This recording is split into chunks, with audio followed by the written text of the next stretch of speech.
We remember poems, and they are memorable. Poetry and memory seem to be inexorably linked.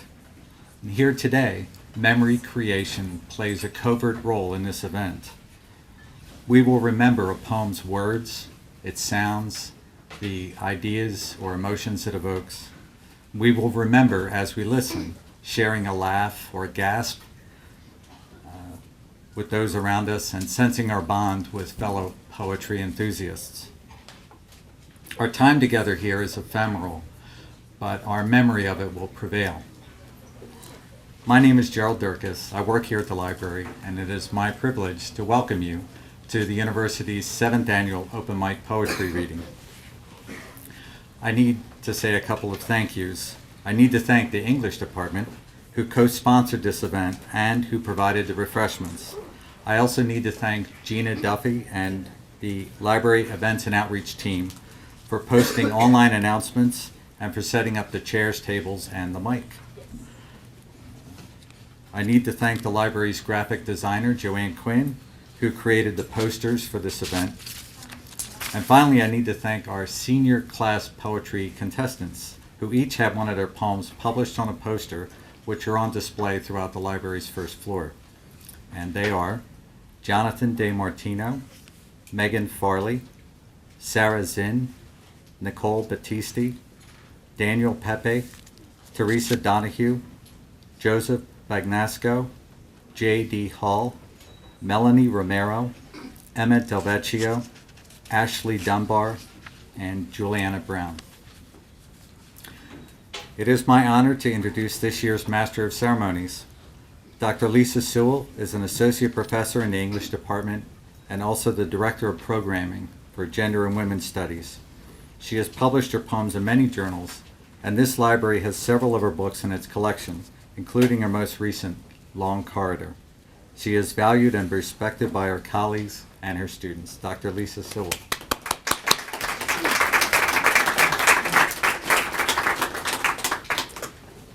Thanks for that nice introduction, Gerald. So, did everybody who wants to read one of their poems or one of their favorite poems sign up? Anybody need this? Okay. Maybe you'll change your mind as things go along. So, I guess I thought I would start by reading two poems by a poet whose work I really love and who should be, I feel like, somehow more famous than he is, or better known. I mean, he's really well known, but I feel like he should be even better known. So I thought I'd read two of his poems. His name is Stanley Kunitz, and he was born in 1905. And I believe that he died in 2004. So he lived to be 99, and he wrote poetry his entire life.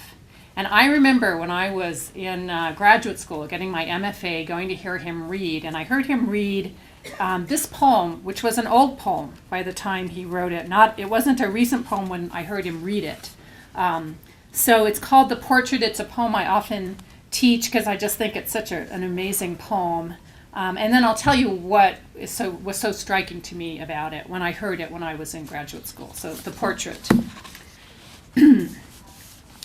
My mother never forgave my father for killing himself, especially at such an awkward time and in a public park, that spring when I was waiting to be born. She locked his name in her deepest cabinet and would not let him out, though I could hear him thumping. When I came down from the attic with the pastel portrait in my hand of a long-lipped stranger with a brave mustache and deep brown level eyes, she ripped it into shreds without a single word and slapped me hard. In my 64th year, I can feel my cheek still burning. So what was striking to me about this poem was that he wrote it when he was 64. And at the time that I heard it, I was about 24. And I thought, wow, you can still write poems when you're 64. And he was probably 74 when I heard him. And that was an old poem for him. This is his new and selected poems published in 1985, right? So it's I just think it's a really inspiring thing to think about writing over a lifetime, and to think of ourselves as just sort of at the beginning of this journey. And then, so Stanley Kunitz was a little bit older than my own dad, but I always sort of connected them because they were around the same age, same generation. And my dad died last year, and so I wanted to read this poem and dedicate it to my dad.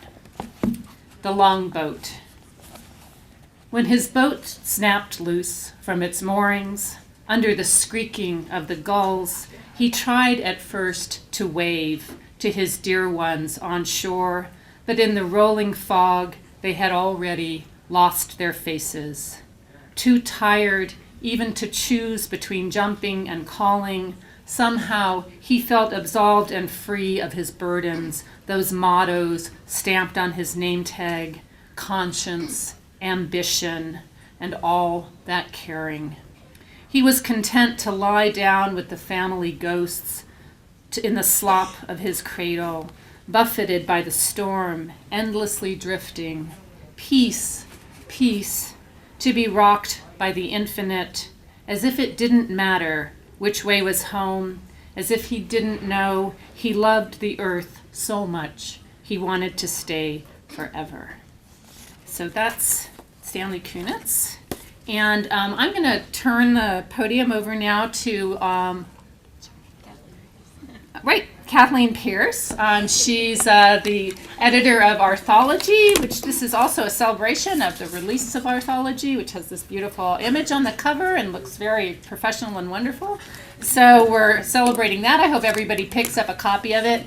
And I'll be back to introduce the rest of our readers, but Kathleen's going to talk a little bit.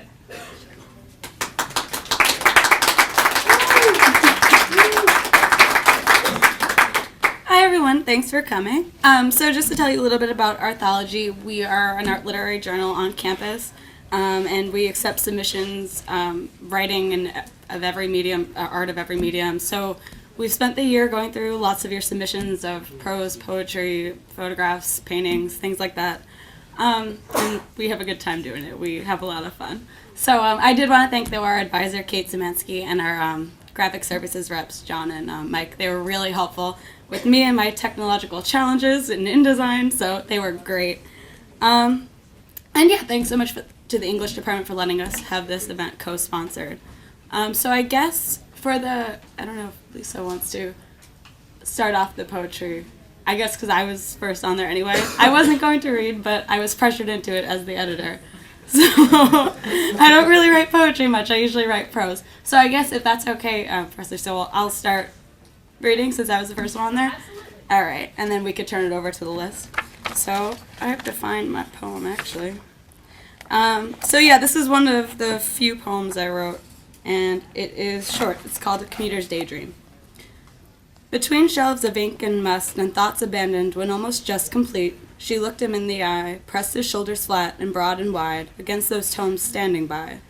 And quitting Kafka's Hunger's Post, she satisfied a biting lust, thumbed open a text and read. And that's it.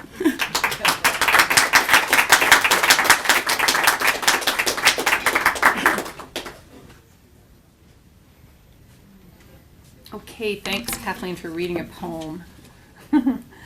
So the next person on this list, I am really sorry if I'm mispronouncing your name, but there's handwriting issues here. What? It looks weird, but it sounds okay, but I'm also like Aaron. It's Aaron. Aaron Potratz. I got that part.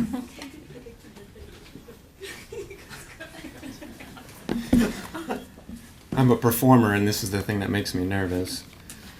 Right? I won't say the French because I'm not good at French, but in a wheat field. It's like yellow paint, Vincent says, thick and messy. Expecting to come out clean is a notion better left for fools. One's more likely to cut off a lobe despite another's face than to come out clean. Like paint, untidy and broad, simple and clean.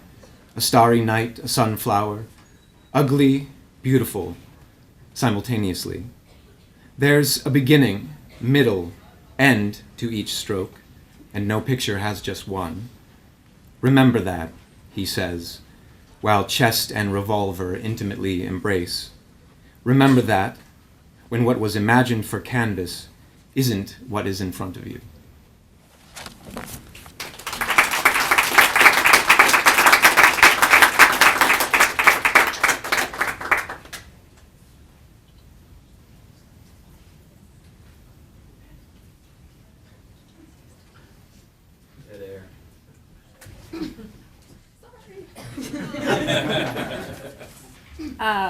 Claire Sprantz. Sprantz. Oh, and Claire took the image. That's on the cover of Arthology. It's an Irish Did you name. mention that too? My parents decided to curse me We have a with. face now to go with the. Yes, it's not as pretty a picture as that, but brief background to this poem. It came to me. I was in art history class with Kathleen, and they showed an image on the screen of the Constantine statue, the pieces of it. And it's a huge head, a colossal head, and arms and legs just leaning against a stone wall. Just leaning against, it could be a Walmart, the back of a Walmart for all you knew. And they're just leaning there. And I saw it, and it struck me when you see art out of the context of art, how terrifyingly plain it is. How terrifyingly ordinary it is to look at this piece of art. So I wrote a poem about it. Of course, the natural way to deal with that is to write a poem about it, and so I did. It's called Naturalism. Seems the fragments of Constantine's statue are taking a quick cigarette break.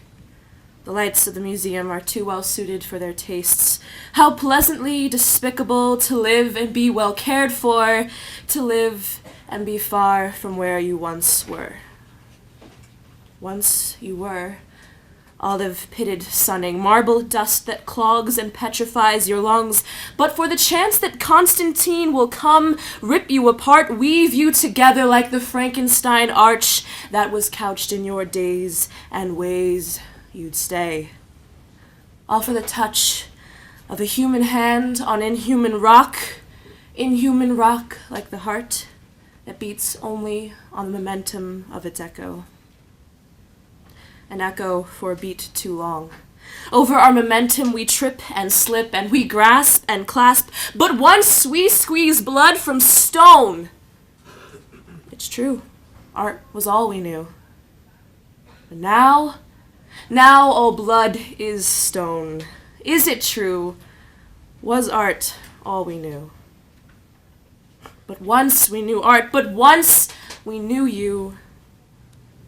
It's all true. Yes, it's all true. Thank you.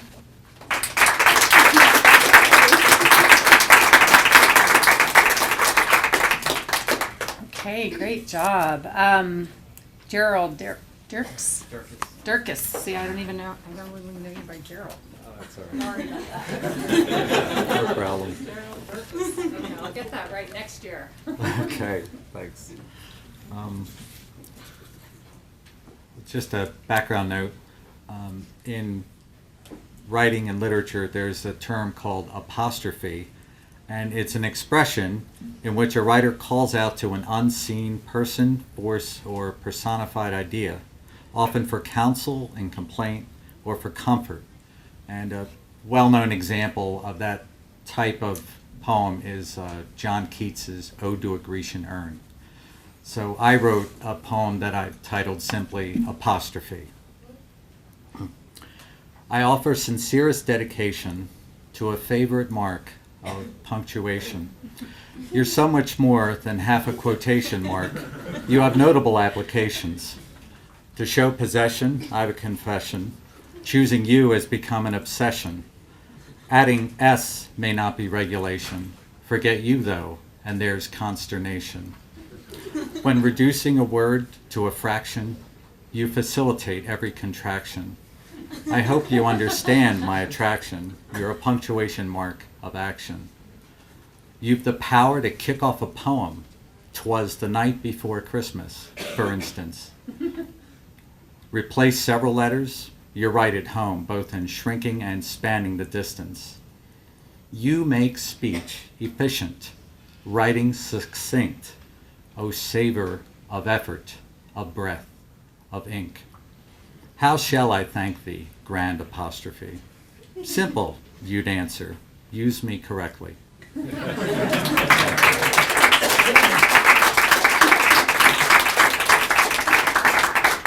Thank you. That was great. Okay, Paul Trahey.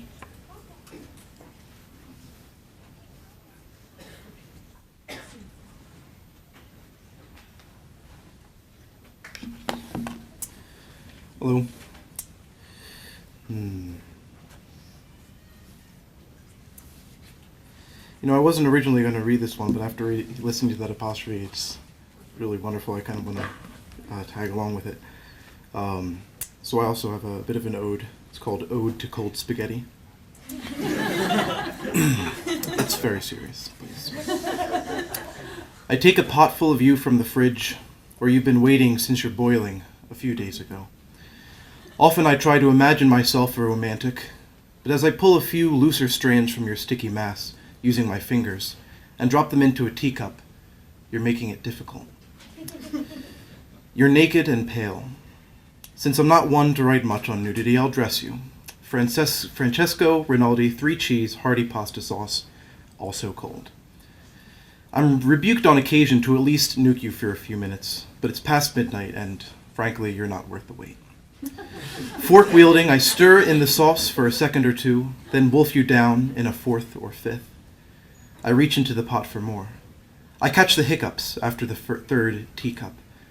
My fingertips are doughy from groping lesser strands off your large center clump, bouncing and dangling stray noodles until the mount is just right. Sometimes you don't even make it to the cup. Tossed down the hatch bone dry. Flakes of oregano are getting stuck in my teeth, and I pretend I don't notice the growing number of marinara stains. Somehow, the flavor of cold, 3-cheese, 3-day spaghetti blends with the aftertaste of an awful evening cigar, and so creates a curious delicacy, a bizarre flavor. Whoa. Surely I am the only artist to experience this. With whom could I possibly relate? I try to pass this off as the fate of the romantic, but I feel too absurd. I've had enough.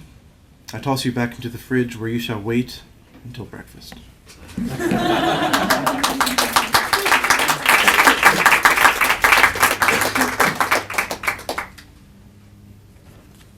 I have just one more. This is called The Altar. I have learned to wait quietly, or that it is only in the quiet that I do arrive, where I am awaited by cicadas and woodhouse toads. The saint and the woodsman both know that oftentimes the fire needs a stir. The pipe too is a jealous god. Light, stir, rekindle, pause, reflect, and damn, it's gone out again. And I am just as likely to nod off as to observe the spirit that hangs in the air of a quiet chapel. The quiet rolls on, with or without me, of course.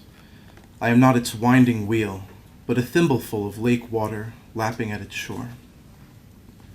I would remain so, but I have too much noise yet. Yet here I am. There is no golden monstrance before me, only yellow porch light and the shadows of the passing June beetles it casts. Still, I will kneel in adoration when the quiet finds me, when I am moved not to move, when the stillness stirs me to stillness, when I am drawn from silence into silence. Thank you.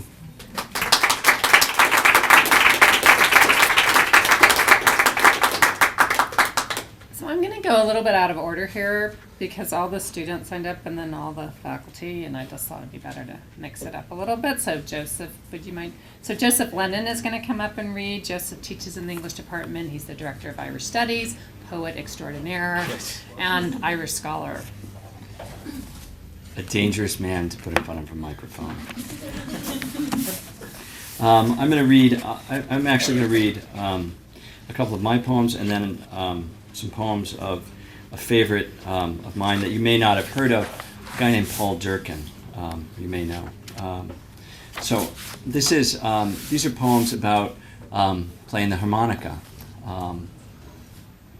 Kieran Carson, who's an Irish poet who lives up in Belfast, always plays his flute when he does a poetry reading, and I play the harmonica. And I talked to him once, and I said, "It's great.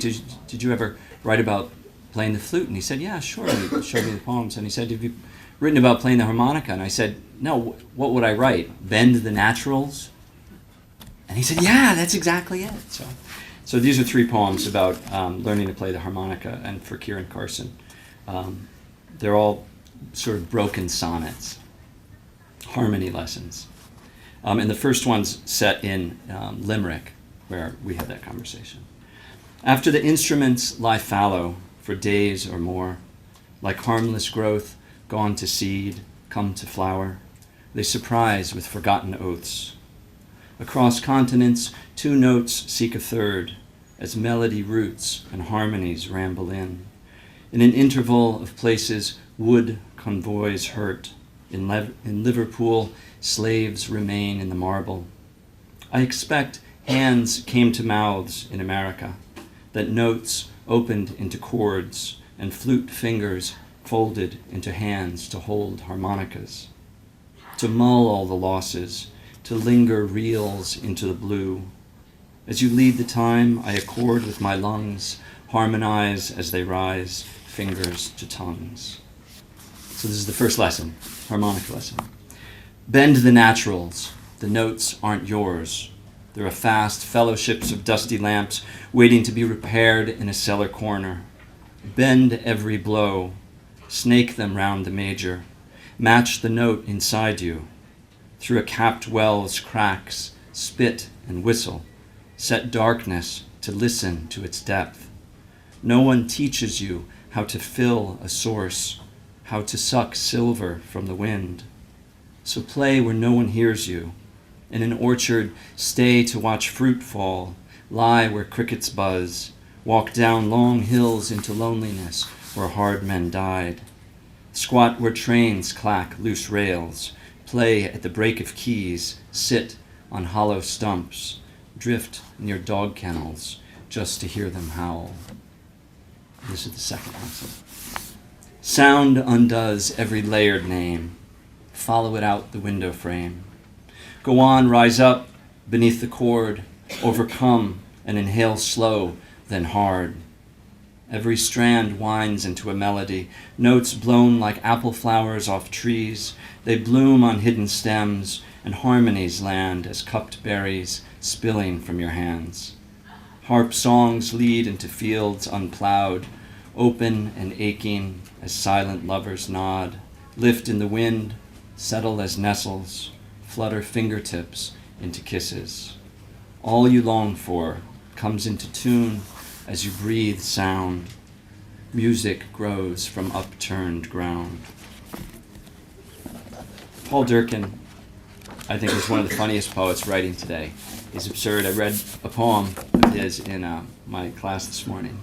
I don't know if it befuddled people or not. But it should a bit. This is probably his most famous poem. It's called The Kilfenora Tea Boy. It's a strange poem about living in the country in Ireland. I'm the Kilfenora tea boy, and I'm not so very young. But though the land is going to pieces, I will not take up the gun. I am happy making tea. I make lots of it when I can. And when I can't, I just make do. And I do a bit of sheep farming on the side.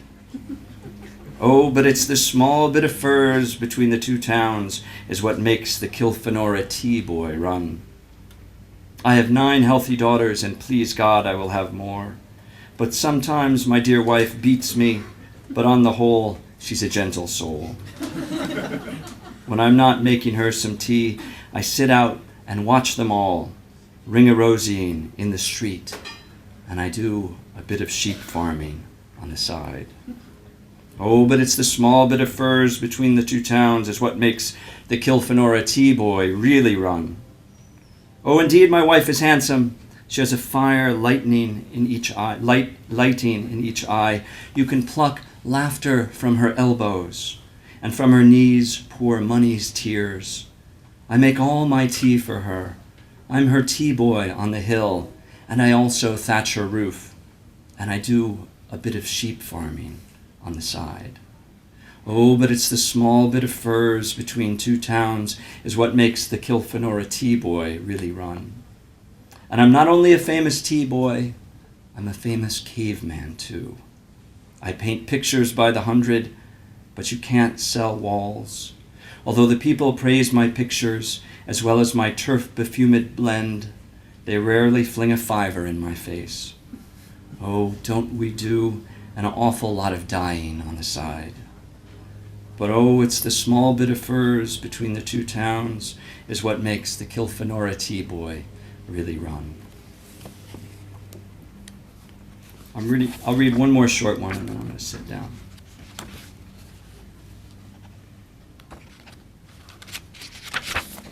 The Lion Tamer. Well, what do you work at? She said to me after about 6 months of what a mutual journalist friend was pleased to call our relationship.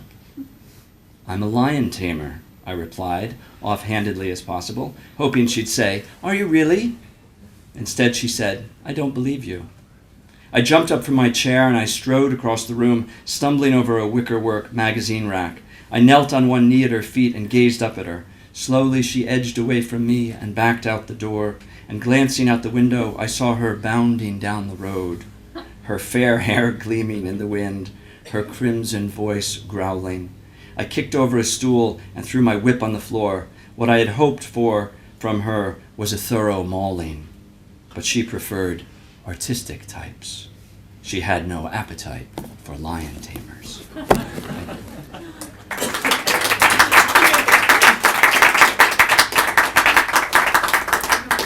Okay, next is Megan Farley.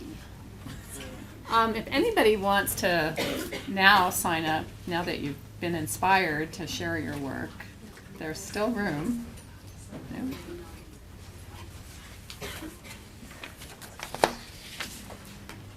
Okay, this is called Secrets. Swinging higher and higher, time moves faster and faster. A shiny beer can under the slide catches her eye in the morning sun. In a few short years, this playground will become her late-night safe haven. Now home to laughter, sunlight, and youth, it soon doubles as a getaway for deceit, sex, and alcohol. Swinging higher and higher, time moves faster and faster. Today, a high-speed merry-go-round, spinning, has caused her to get sick in the bushes. Years from now, she'll empty her stomach in the same bushes because she had too much to drink. The red seesaw will forever hold her virginity, and the monkey bars her sobriety. Swinging higher and higher, time moves faster and faster. The source of entertainment from girls and boys of all ages, the neighborhood playground is the best secret keeper of all.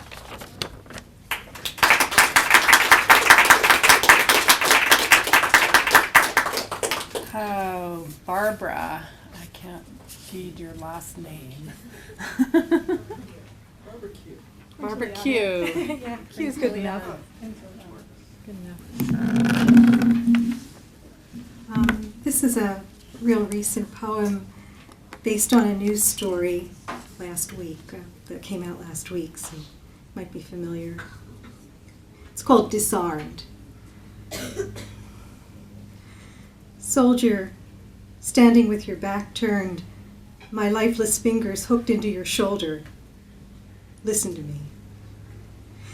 Let the cry from this silent throat, let this stiffened arm thrust you toward new purpose. Love not death's debris. Seek not the thrill of living among mangled corpses.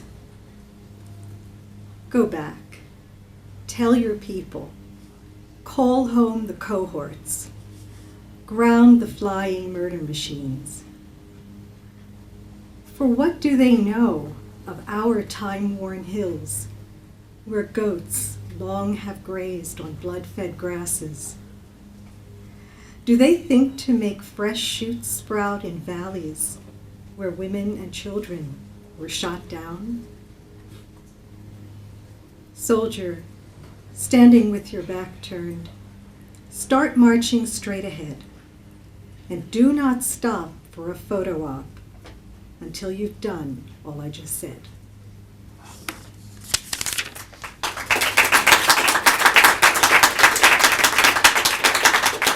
Thank you.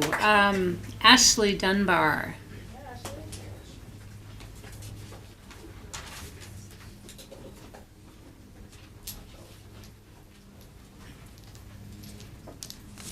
I'm reading a poem by Nikki Giovanni.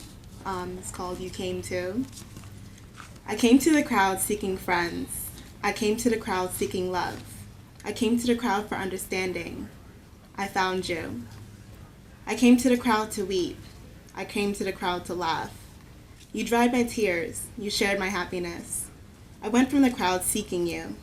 I went from the crowd seeking me. I went from the crowd forever. You came to.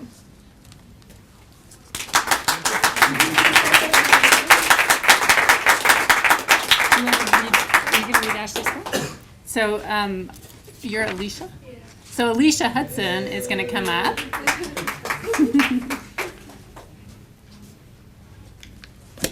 I'm reading a poem. The author wants to remain anonymous.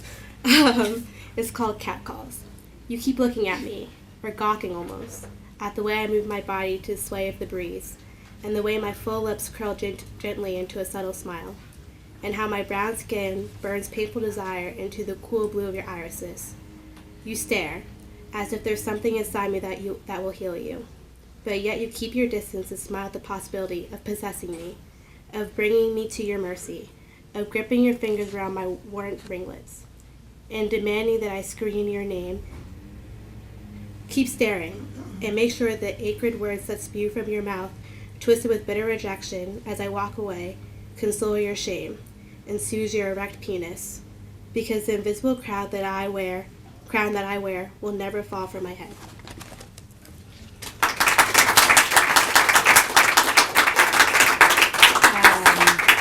Joey Bagnosco.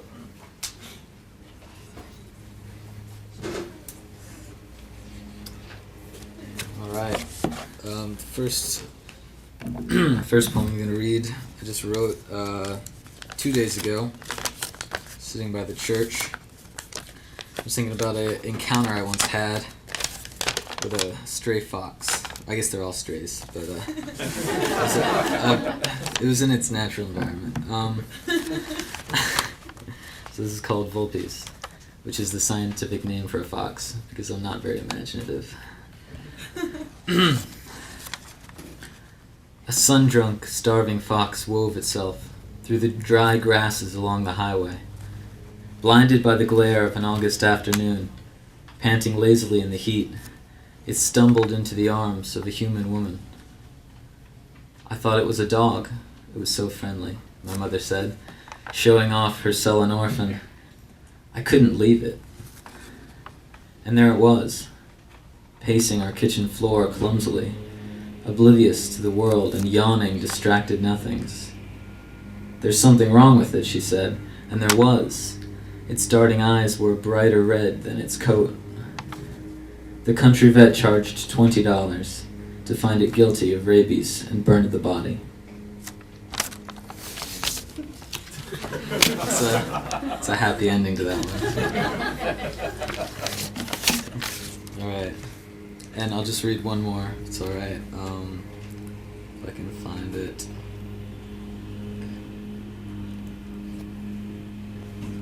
Song's out. Okay, here we go. You don't like my table of contents? Yeah, it's very misleading. Here we go.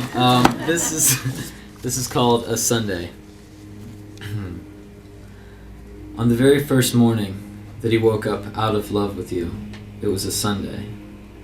He convinced himself that he realized that this had been growing. He didn't move for a while. You had laughed at him the night before, when he was too tired to assemble the bed frame, made love like an inside joke, and slept between crumbling mountains of boxes on the floor of your new home. On the very first morning, he lay on his back, blinking, and thought of blaming you for everything. But that wasn't fair. You were just there, breathing, tangled in the sheets where he could see one pale breast swelling and settling. He didn't feel anything. He looked at the ceiling calmly, wondering what you did wrong. He almost woke you up, mangled your fresh hope, and had long talks with his father about how you had changed so suddenly, but you hadn't. And he couldn't have explained how useless he suddenly found you. Most of the boxes were open by the time you woke up. Thanks.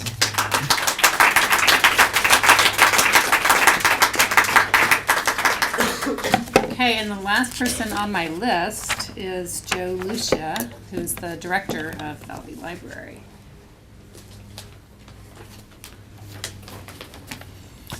Well, first, my apologies to the library staff who've had to listen to this poem already once, because I read it at a staff meeting, believe it or not.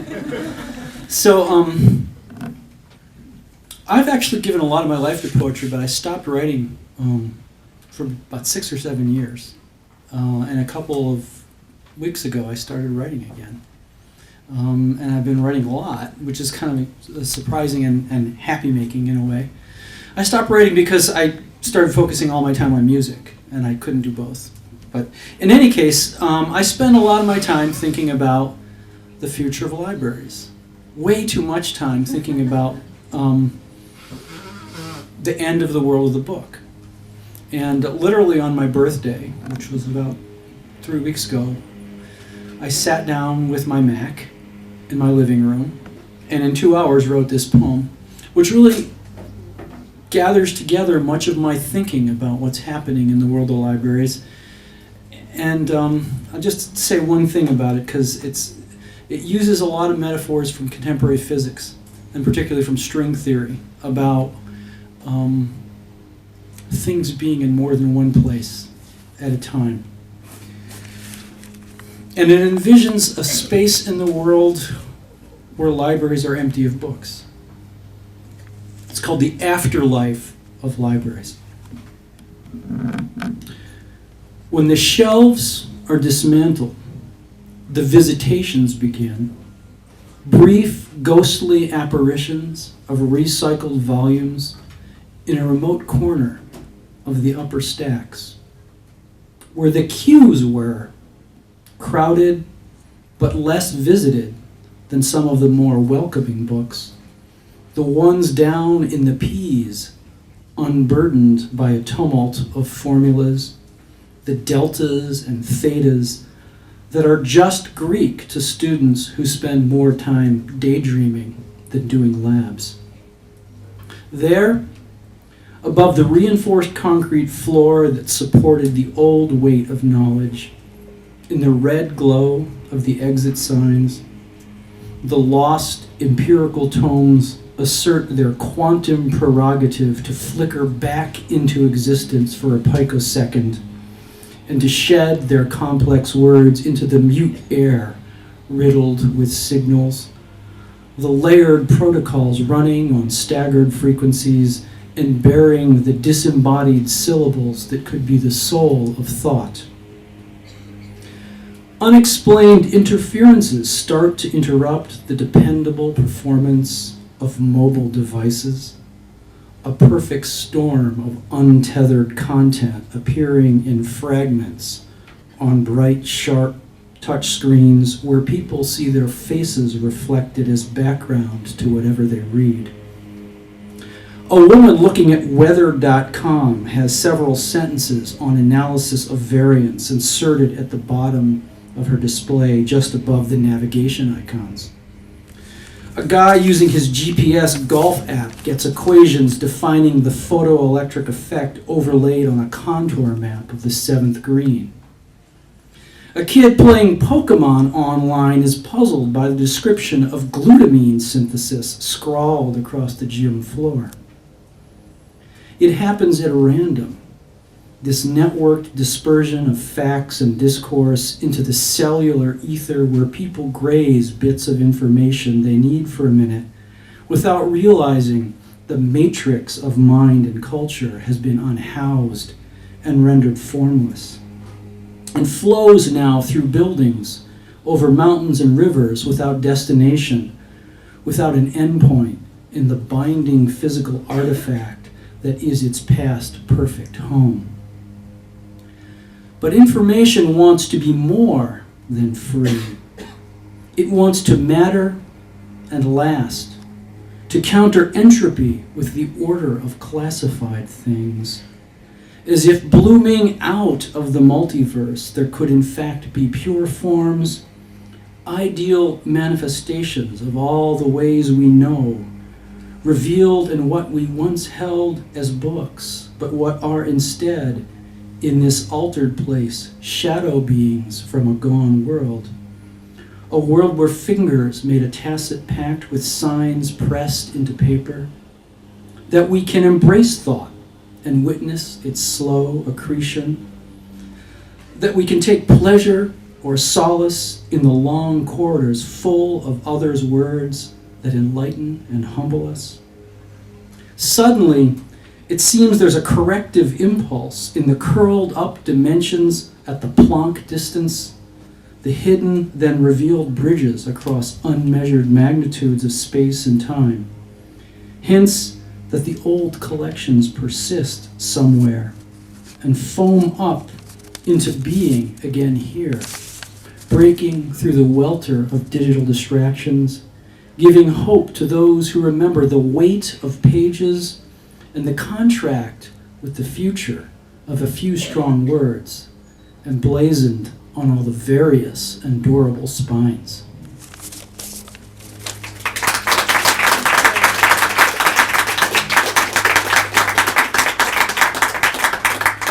Okay. No? Oh. All right. What's your name? You can introduce yourself. What's your name? Raven. Raven. Raven is going to read. Yay. Find it.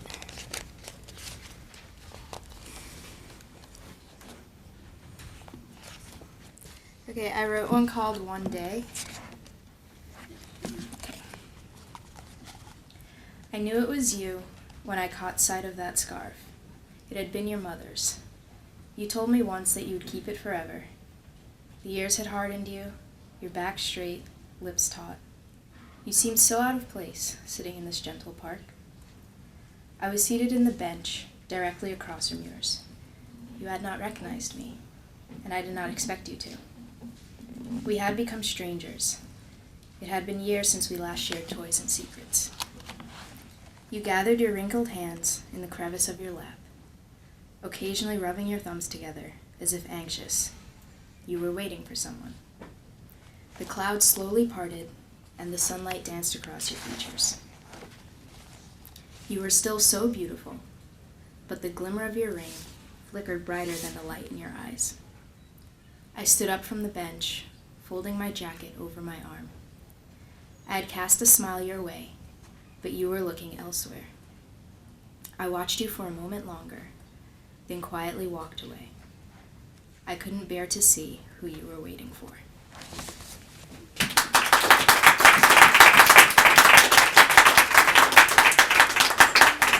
So I think we have one more reader. Melanie Romero is going to come up and read a poem.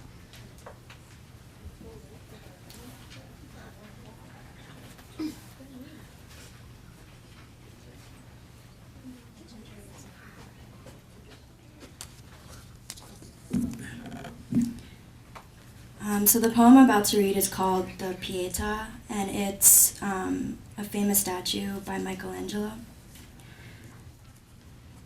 He grips the hammer and chisel that pound away to carve the very sinews in his hands that gingerly grace the garment of a mother who once held them ever so lovingly, swimming with the life force that bound them together. The compassion in her eyes couples the definition of his ribs, hardened with the reality that this was all pre-written. She knew the pain would come.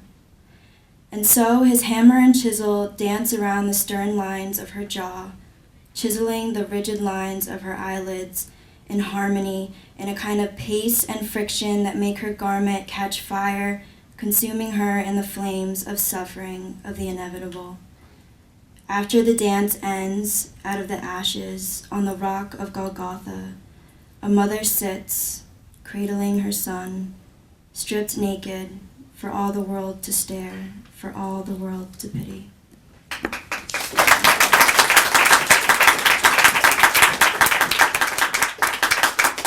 Okay, thanks. Do you want to read some? All right. Oh, absolutely.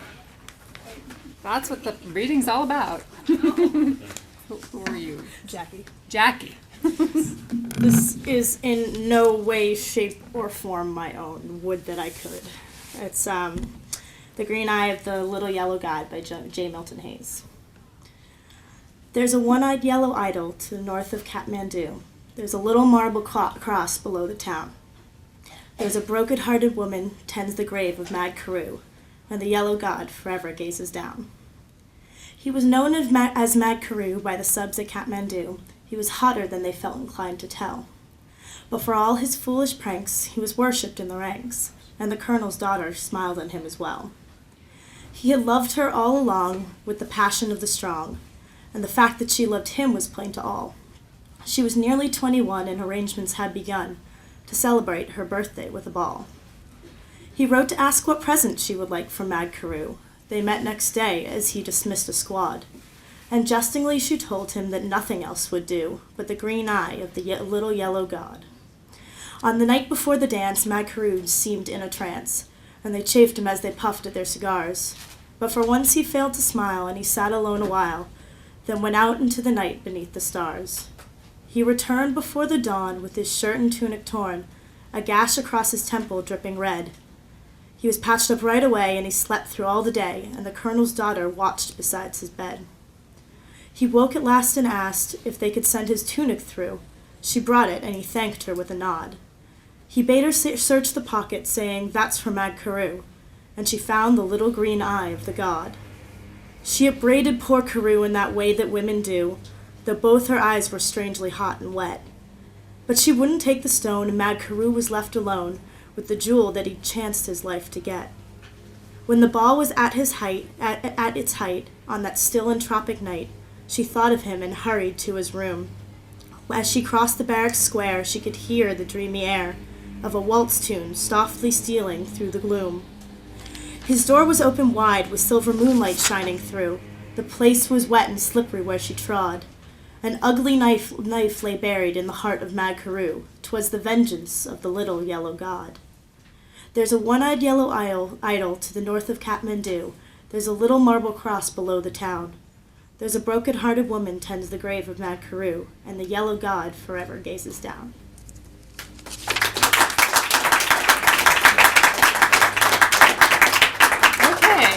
Any more last-minute volunteers?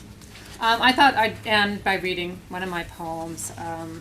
I'm writing poems about books with book titles, and this is Murder on the Orient Express.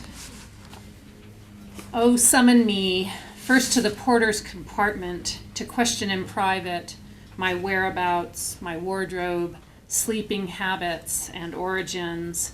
Then with the governess and elder statesman, the small dark man with a womanish voice, to the velvet curtained rail car, scene of crimes, and in the voice of reason, tone that holds its own but withholds judgment and hoards its shocking revelations until the end, tell what we have done. Be diminutive and mild, pink-cheeked or darkly French with waxed mustaches, but choose an English and an explanation each of us can believe as pieces fall, as you expose what we never meant to show through choice of adjectives, the way we mixed up chicken pox with whooping cough or German measles, or by what we stole or secreted out of greed or curiosity for lust or private gain or to protect, we tell ourselves, the loved or unloved one whose life and livelihood we stepped back out of the way of and let begin its fall and steep climb from the mountaintop. Show me the knife, my fingerprints on the cabinet door, the terraced rice field burn village nightly body count, full terrain of my part and my complicity, now that I'm no longer young and no longer free to point a knowing finger or to vanish with the fuchsia kimono down the long corridor of history. Thank you. Thanks to everybody for coming, and come again next year. And in the year between, just think about the poem you want to read at the open mic to celebrate National Poetry Month. And if you want, grab a sandwich or some desserts, there's still some food at the back of the room.